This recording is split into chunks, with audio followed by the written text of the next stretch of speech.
I would be attending the University of Memphis. You're looking at the #1 player in the country. When he goes to the basket, he's unstoppable.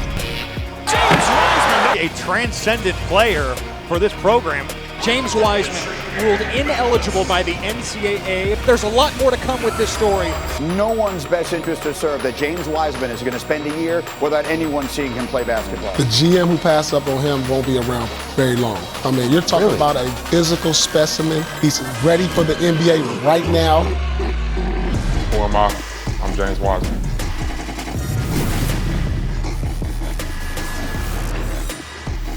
James Wiseman, a potential #1 pick and arguably the most physically impressive center prospect I've ever evaluated.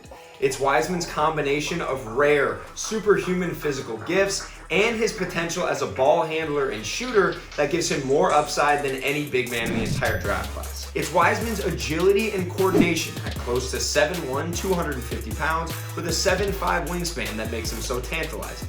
Wiseman shares some dimension similarities to a young Joel Embiid, DeAndre Jordan, and JaVale McGee, yet he's far more fluid as a runner, more in the mold of a Jaren Jackson Jr. type from a mobility standpoint. Wiseman is going to make his money around the rim in the half court, and has a chance to be one of the league's most lethal vertical spacers from the moment he steps foot on an NBA floor.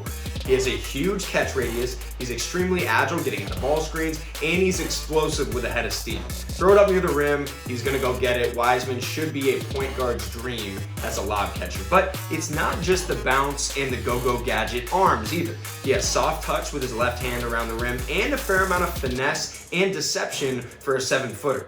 Now, he does have his shortcomings inside the paint, however, sometimes playing much smaller than his tools suggest by shying away from contact and relying too much on touch shots when he could simply go rip the rim off or go through help side defenders.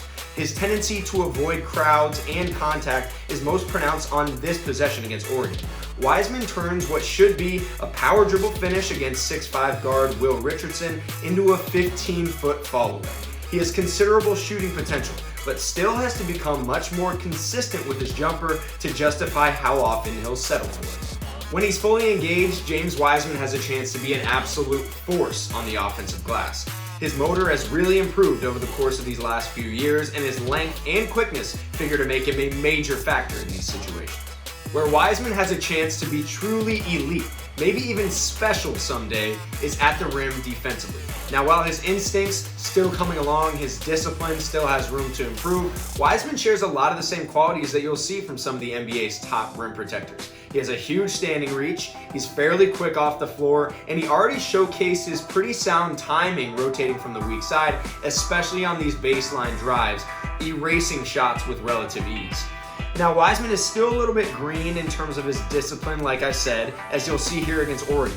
He can do a much better job of being active with his hands to take away drop-offs in the paint, and then is a little bit jumpy on ball fakes, negating his huge standing reach and quickness. But when Wiseman does stay down, he changes so many shots in the paint. He will, however, get put on an occasional poster, and can stand to improve his verticality technique at the rim, like you'll see from an Anthony Davis and some of the league's top defensive anchors.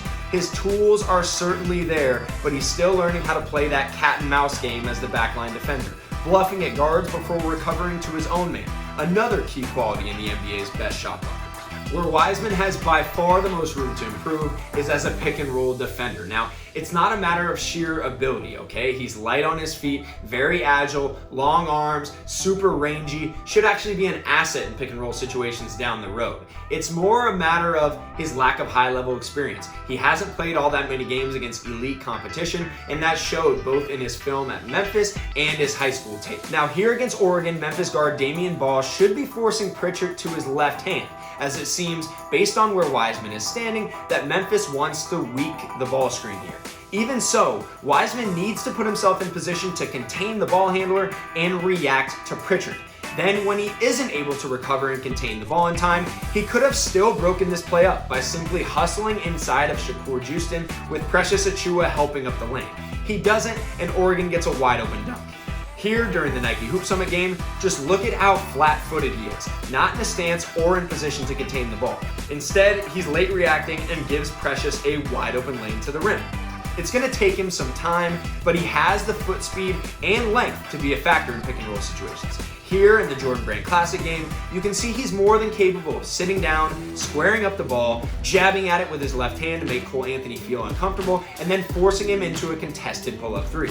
He's still very much learning on the job though, and can do a much better job of staying with the ball handler until the guard defender gets back in front.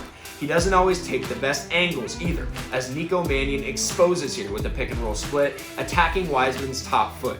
Because he doesn't always square up the ball like he could, that hinders his ability to play that cat and mouse game, deterring penetration, yet also retreating back to the roller if the guard throws a pocket pass.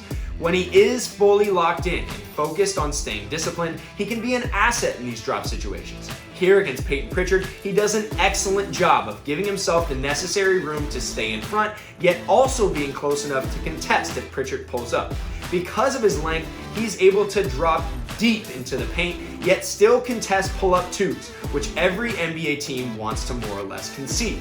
He also covers a ton of ground when he's fully motivated, as you'll see here with Memphis icing the screen in the sideline alley. He has more defensive range than any big in this draft class. Wiseman does have the foot speed to step out and switch pick and roll, forcing guards into tough shots over length. Now he can be a little bit handsy at times, but his reach combined with his mobility will eventually give his future head coach the luxury of shifting him all over the floor on defense. His technique isn't always perfect, however, as he gets into turn and chase mode rather quickly instead of simply squaring up the ball and keeping it contained. Wiseman is still very much developing as a scouting report defender, not always perfectly understanding the strengths and weaknesses of his opponent. Here, Oregon intentionally gets him on an island against Shakur Houston, a strong right-hand driver who rarely looks at the rim from the perimeter. Rather than gapping Houston, giving him some space and forcing him into a contested jumper, Wiseman allows him to rip right, get a step to the rim, and finish. But with more experience in polish, Wiseman should become a weapon in one-on-one situations, given his agility, range, and never-ending arms. Even against fellow projected first-round pick Isaiah Stewart, Wiseman had some bright spots, staying down, walling up, and utilizing that 7'5" wingspan to force Stewart into tough shots in the paint. Of course, the discipline is still coming along, given his sometimes jumpy nature, but when he's second off the floor, his length usually does the rest. That fluidity is clearly most apparent in the open court, where Wiseman glides across the floor with his long strides, putting constant pressure on the rim before finishing emphatically in space. Now, when Wiseman's fully revved up, he has the speed to be the first big down the floor almost every possession, and he's big enough to catch 2 feet in the paint, even against a physical defender like Isaiah Stewart. What makes Wiseman different than your typical rim-to-rim big is that he also has the handle to push it off the break himself, weaving through traffic like a guard before finishing the goofy foot layup with soft touch. Now, coaches will want to keep it simple with Wiseman early in his career, but there's certainly a considerable amount of untapped potential as a ball handler that could make Wiseman a mismatch problem both in transition and the half court. While he projects more as a diver, offensive rebounder, elite finisher early on in his NBA career, Wiseman does have a little bit more offensive upside than your traditional run and jump big, and that starts with his face-up game in the mid-post. Now, he's most comfortable in mid-range areas where he shows sharp footwork and tremendous touch on either side of the floor. He loves to inside pivot, size up his defender, and then get to his bread and butter, even mixing in step-backs on occasion. Then, because he's a threat as a shooter, defenders try to crowd his airspace, opening the door for rip-through attacks. Now, we don't see those confident drives quite as much as we'd like, however, as Wiseman likes to live off of these LaMarcus Aldridge-esque fallaways a bit too often, especially considering his success rate. On top of that, he can still stand to shore up his right hand in these situations, as he's extremely left-hand dominant as a ball handler, finisher, and passer at this stage of his career. He prefers to face the basket, but Wiseman does have the natural size to do some damage on these hard duckets, especially if teams try to switch a small onto him. With that said, he's not the most naturally physical player, not always holding position like he could in the paint. But even if he does get moved off his spots, his reach and touch still make him a threat on long-range jump hooks. As you'll see here against both Stewart and long-arm Trendon Watford, Wiseman's left-hand jump hook is nearly impossible to block once he gets full extension. Then he's starting to become automatic with his left and right shoulder turnarounds, especially when he's this decisive with his moves. While the game has certainly trended more toward threes and dunks from big men, having such a smooth turnaround will allow Wiseman to punish switches, which he figures to see a fair amount of in the NBA. He relies a little too much on the Dirk one-legged followaways, but the simple fact that he can get to these shots with ease speaks to his footwork and potential in these areas. What could really make Wiseman the best player to come out of this draft is his shooting. If he can evolve into a legitimate NBA caliber three-point shooter, he's going to join a very short list of supersized NBA centers who can space it to three as a shooter, can space it vertically as a lob catcher, and put a lid on the rim defensively. Now, if you look at his shooting mechanics, there aren't a lot of things to suggest that he won't eventually at least become a threat as a three-point shooter. Now, maybe some spotty free throw numbers in high school, but has a very smooth, repeatable stroke, as you'll see here during his high school days. Once he starts making enough threes to force harder closeouts to at least a hand contest, he'll be able to fully utilize his fluidity and incredibly long strides as a driver, like you'll see here against potential 2021 top pick Evan Mobley. You won't see many 7-footers in the world with this type of coordination and grace, with the hard jab, spin move back to his left before stretching out into the nifty right-handed finish. Wiseman's potential as a ball handler and as a shooter will carry much more weight if he's able to develop into an above-average passer, like we've seen from modern NBA centers like Bam Adebayo. Now, passing, still definitely an area where Wiseman has room to improve. As you'll see here against Oregon, Wiseman has one of Memphis's best shooters wide open in the corner for the one more pass, but instead tries to step back into a mid-range pull-up. Then here in the McDonald's All-American game, he does a nice job of establishing position and aggressively calling for the ball, yet he misses Jeremiah Robinson-Earl cutting along the baseline for a handoff. But the flashes are there for Wiseman when he has time on his side and is able to collect his thoughts and scan the floor, here finding shooter Matt Hurt open on the wing. Then here in the Jordan game, he feels the double team coming from the baseline side, attacks to his left, and drops off the nifty bounce pass to Khalil Whitney. Becoming a better passer in these short roll situations is going to be huge for Wiseman moving forward, as you'll see that NBA's best bigs starting to become more and more adept at picking defenses apart in these 4-on-3 situations. Here, with 2 committed to the ball, Wiseman has plenty of options, with Boogie Ellis on the left wing and another shooter in the right corner. Wiseman does draw the foul, but he's still becoming more and more comfortable at making those quick, automatic reads as opposed to putting the ball down in traffic.